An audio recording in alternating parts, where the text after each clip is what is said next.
Thank you so much, my dear students, for this wonderful performance. Now we are heading towards the end of today's event.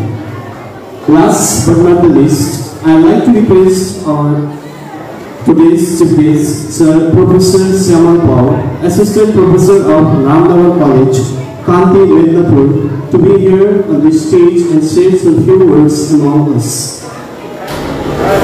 I request Sir to be here on the stage for a while and share some few words among us. Thank you.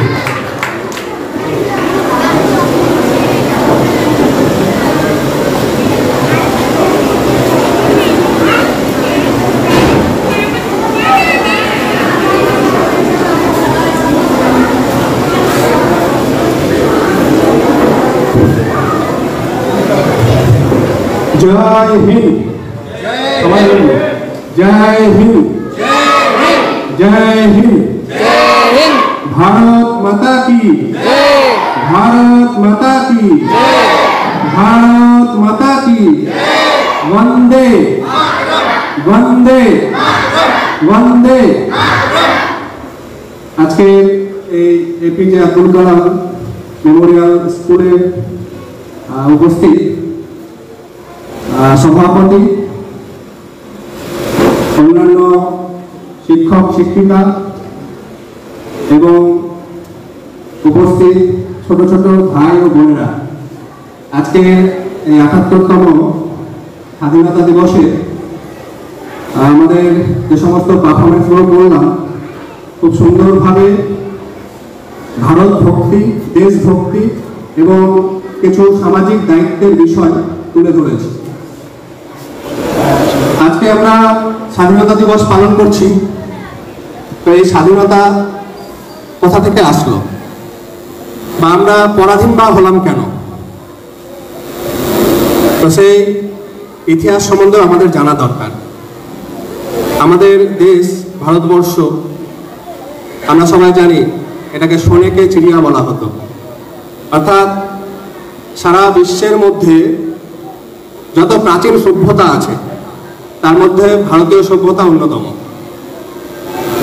অতীত ইতিহাস যদি দেখা যায় তাহলে দেখব ভারতবর্ষ জ্ঞান বিজ্ঞান শিক্ষা দীক্ষা ধর্ম সংস্কৃতি সব দিক দিয়ে অনেক উন্নত ছিল, কিন্তু পরাধীন হলো কেন?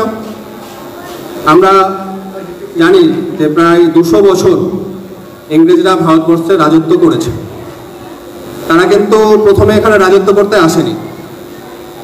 1600 খ্রিস্টাব্দে ব্রিটিশ ইস্ট ইন্ডিয়া কোম্পানি সেই সময় ইংল্যান্ড থেকে বিভিন্ন জায়গায় ব্যবসা করতে যেত বিভিন্ন ব্যক্তিরা নাবিকরা।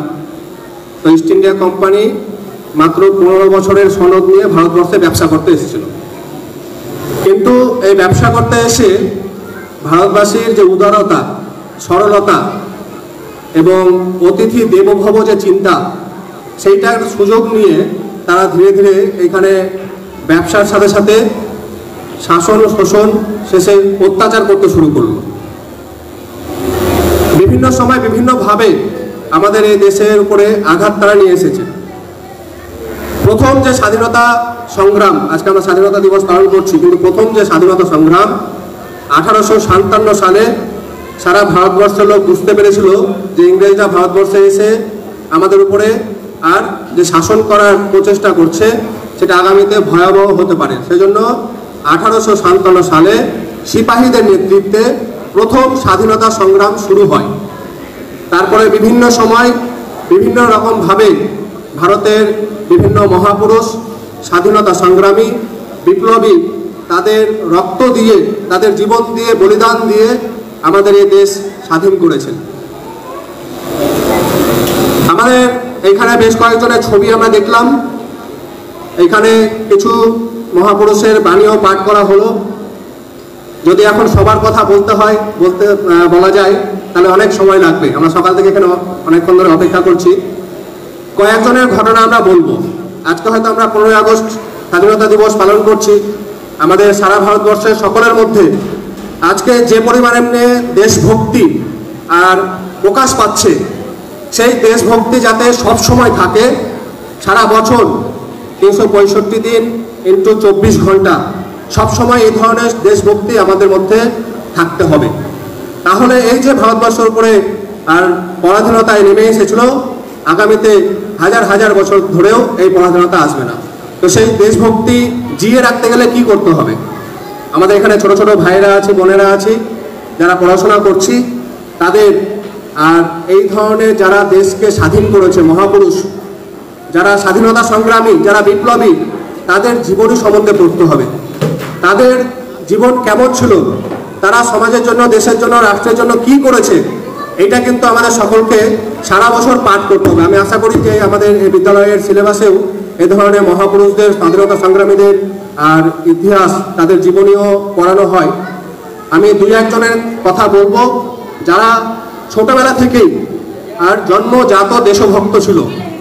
আমাদের কয়েকদিন আগেই 11ই আগস্ট বীর বিপ্লবী, অগ্নি শিশু বলে অনেকে, ক্ষুদিরাম বোসের বলিদান দিবস। এখানে ছবি রাখা আছে, আমরা ফুল দিলাম, তাকে শ্রদ্ধা জানালাম। ক্ষুদিরাম বোস আমাদের বাংলারই, পশ্চিমবঙ্গেরই মেদিনীপুর জেলায় তার জন্ম। ছোটবেলা থেকেই আর দেশের জন্য, সমাজের জন্য কিছু করবে, এই ধরনের একটা জুনুন, এই ধরনের একটা তার মধ্যে খিদা সে সবসময় থাকতো। ছোটবেলায় যখন সে পড়াশোনা করতো, পড়াশোনাতে মন বসতো না, খুব ডান পিটে ছিল, খুব আর ছোটাছুটি করতো, পড়াশোনা তার মনে বসতো না। কিন্তু হঠাৎ করে একদিন সেখানে ভগিনী নিবেদিতার এক বক্তব্য শোনার পরে তার মনের মধ্যে হয়েছে যে না, আমাদের এই দেশ যে পরাধীন আছে, ইংরেজদের শৃঙ্খলে আবদ্ধ আছে, সেই শৃঙ্খল মুক্ত আমাদের করতেই হবে। আর তারপর থেকেই তার মনের মধ্যে একটা উৎসাহ, উদ্দীপনা শুরু হলো, না, দেশের জন্য কিছু করতে হবে। ছোটবেলা থেকে শুধু দেশের জন্য নয়, সমাজের জন্য, সমাজ সেবা। এখন তো আমাদের দেশ পরাধীন নাই, আমরা স্বাধীন আছি, কিন্তু সমাজের মধ্যে অনেক কিছু আছে যেগুলো আমাদেরকে সংশোধন করতে হবে, পরিবর্তন করতে হবে। এখন হয়তো বিদেশিদের কাছে আমরা পরাধীন নই, বিদেশিরা আমাদের দেশে শাসন করছে না, কিন্তু সবার মনে রাখা দরকার যে সমাজে সব সময় দু ধরনের শক্তি বিরাজ করে, এক শুভ শক্তি, এক অশুভ শক্তি। প্রত্যেক ব্যক্তির মনেও, প্রত্যেক মানুষের মধ্যেও দুই ধরনের চিন্তা থাকে, এক শুভ চিন্তা, এক অশুভ চিন্তা।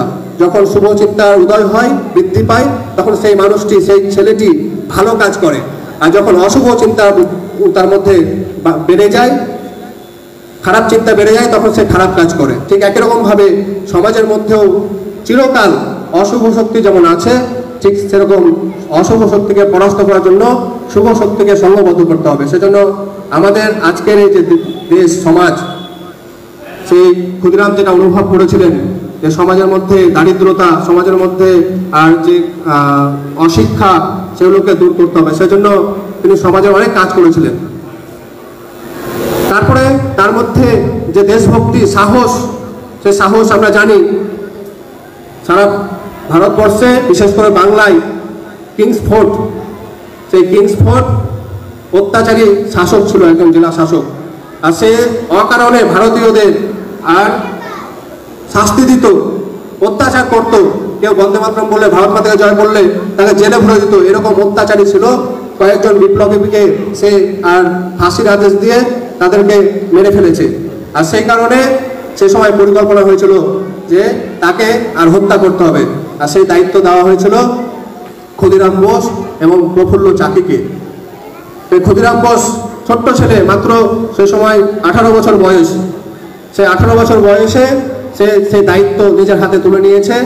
কিংস ফোর্টকে মারার জন্য প্রায় 15 দিন ধরে এইখান, তার যে বাড়ি সেখান থেকে দূরে গিয়ে সেখানে ছদ্মবেশে 15 দিন গা ঢাকা দিয়েছিল। এবং কিংস ফোর্টের যে তার গতিবিধি, সে কখন কোথায় যায়, কি করে, কিভাবে তাকে অ্যাটাক করা হবে, সব রকম আর বিভিন্ন রকমের পরিকল্পনা করার পর একদিন সন্ধ্যাবেলা, সেই সময় ইউরোপিয়ান ক্লাব, সেখানে সব ইংরেজরা সন্ধ্যাবেলা করে আনন্দ ফুর্তি করতে আসতো। আর সেই ইউরোপিয়ান ক্লাবের মধ্যে থেকে তার গাড়ি বেরিয়ে যাচ্ছে। আর সেই সময় ক্ষুদিরাম বোস এবং প্রফুল্ল চাকি সেই গাড়িকে আর লক্ষ্য করে বোমা ছুড়ে, কিন্তু দুর্ভাগ্যবশত সেই সময় গাড়িতে আর কিংস ফোর্ট ছিল না, কেনেডির স্ত্রী কন্যা ছিল। অবশেষে তারা মারা যায়। সেখান থেকে তারা জানতে পেরেছে যে এবার আমরা ধরা পড়ব, তো দুই বন্ধু প্রফুল্ল চাকি আর ক্ষুদিরাম বোস তারা দুই দিকে ছুটতে শুরু করলো। অবশেষে প্রফুল্ল চাকিকে যখন পুলিশ ধরে ফেললো তখন দেখলাম যে তিনি আর ভারত মায়ের জন্য বন্দে মাতরম বলে নিজের কোমর থেকে রিভলভার বের করে নিজের মাথায় গুলি করে আর শহীদ হলেন। ক্ষুদিরাম বোস এখান থেকে পালাতে পালাতে এক স্টেশনে সারা রাত্রি ছুটেছে, দৌড়েছে, আর সকালবেলা এক স্টেশনে গিয়ে পৌঁছেছে।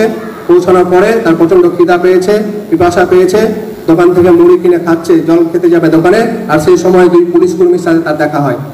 সামনাসামনি পরে তারা চিনে ফেলে, তার গায়ের চেহারা দিয়ে কাদামাটি দেখে, পায়ে চপ্পল নাই দেখে বুঝতে পারে যে হয়তো বিপ্লবী কোনো কিছু করেছে, আর তাকে ধরে ফেলে। ধরে ফেলার সাথে সে কি করলো, তাকে পরের দিন জেলা ম্যাজিস্ট্রেটের কাছে নিয়ে যাওয়া হলো।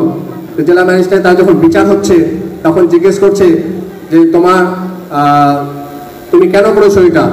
তো বলছে তোমরা আমাদের দেশ ভারত মাতাকে এতদিন ধরে শোষণ করছো, শাসন করছো, অত্যাচার করছো, তোমাদের আর এই দেশে থাকা চলবে না। আর সেই কারণে আমি মন করেছি যত ভারত বিরোধী আছে, ভারতের উপর শাসন করছে, তাদেরকে আমরা দেশ থেকে তাড়াবো। তো তারপরে তার সেখানে ফাঁসির আদেশ দেওয়া হলো। তখন তাকে বলা হলো যে তোমার কিছু বলার আছে? বলছে হ্যাঁ আমি বলতে চাই। কি বলতে চাই?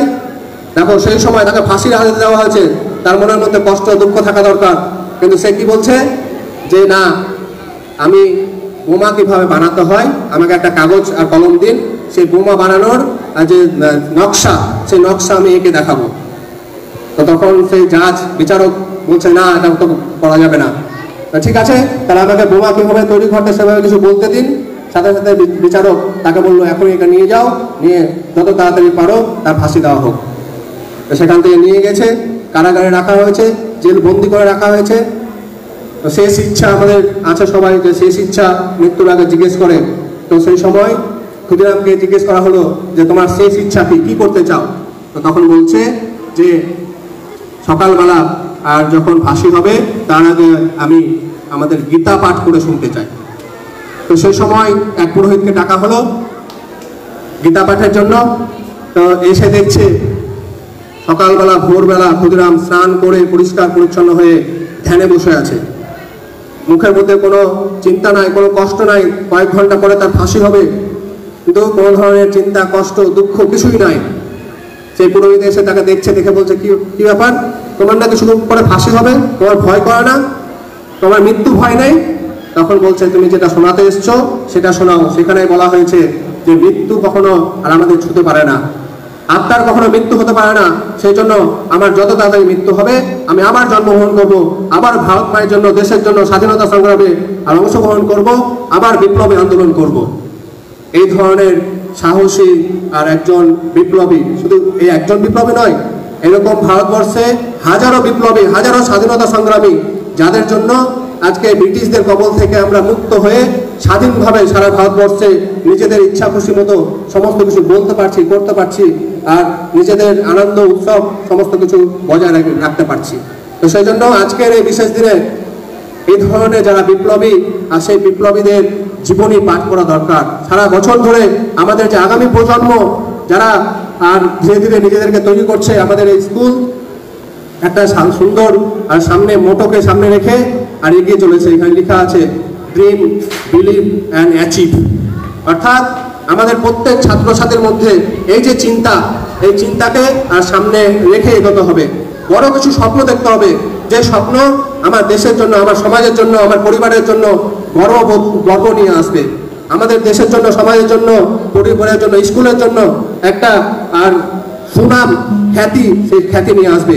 এবং যে স্বপ্ন আমি দেখছি সেই স্বপ্নের উপরে আর বিশ্বাস রাখতে হবে, আর সেই বিশ্বাস আত্মবিশ্বাস হতে হবে। যদি আমরা আত্মবিশ্বাস রাখি তাহলে অনেক কঠিন সমস্যাকেও অতি সহজেই সমাধান করতে পারি। তো সেই জন্য স্বপ্ন দেখার সাথে সাথে সেই স্বপ্ন সম্বন্ধে আমাদের প্রত্যেকে আত্মবিশ্বাস রাখতে হবে এবং মনের মধ্যে সংকল্প নিতে হবে। সেই আত্মবিশ্বাসকে সামনে রেখে যে স্বপ্ন দেখেছি সেই স্বপ্ন অ্যাচিভ করতে হবে, সেই স্বপ্নে পৌঁছাতে হবে। তো সেই জন্য আজকের এই বিদ্যালয়ে এত সুন্দর একটা কার্যক্রমে আমরা সবাই উপস্থিত হয়েছি। এই যে স্বাধীনতা আর দিবস, সেই স্বাধীনতা দিবসে আমাদের মনের মধ্যে যে দেশভক্তি আছে, সেই দেশভক্তি আগামীতে সবার মধ্যে চিরস্থায়ী হোক। সবাই আর দেশের জন্য কিছু করুক, এই যে মানসিকতা, সেই মানসিকতা আমাদের এখান থেকে নিয়ে ফিরতে হবে। আমাদের দেশ এখন পরাধীন নয়, তো আমি বলছিলাম যে পরাধীন না থাকলেও আজকে ভারতবর্ষের মধ্যে দেশ বিরোধী কিছু শক্তি আছে, সবসময় থাকে। আমি প্রথমে বললাম যে সব জায়গায় শুভ শক্তি অশুভ শক্তি বিরাজ করে, আর অশুভ শক্তি শুভ শক্তির মধ্যে চিরজীবন সংগ্রাম লেগে থাকে। যখন অশুভ শক্তি বেড়ে যায়, শুভ শক্তি কমে যায়, তখন সমাজে অরাজকতা, বিশৃঙ্খলা আর বিভিন্ন ধরনের আর খারাপ কাজ, খারাপ দিকগুলো দেখা যায়। কিন্তু আমাদের মনে রাখতে হবে সমস্ত শুভ শক্তিকে একত্রিত করে ভারতবর্ষের মধ্যে এখনো যে দেশ বিরোধী শক্তি, অশুভ শক্তি আছে, সেগুলোকে বিনাশ করতে হবে।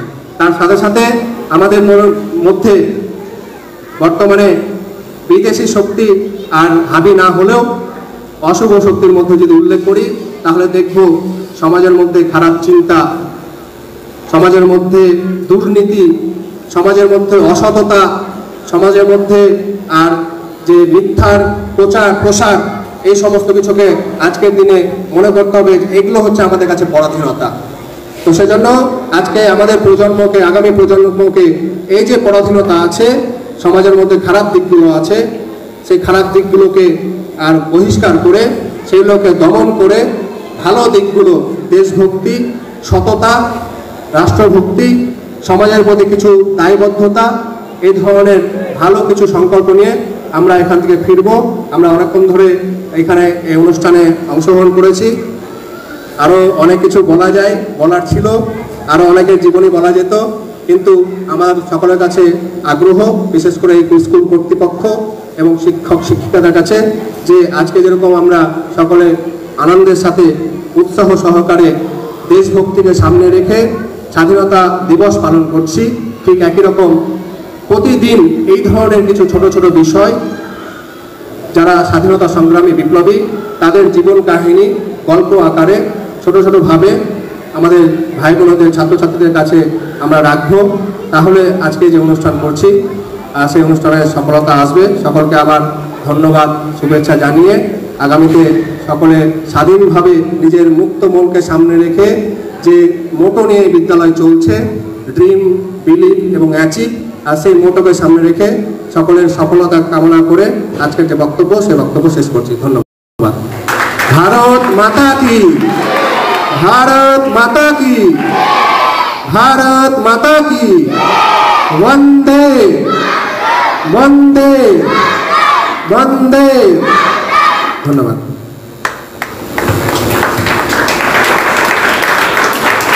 Thank you so much, sir, for that wonderful speech and presenting the life story of some freedom fighters among us. We are very grateful to have you here.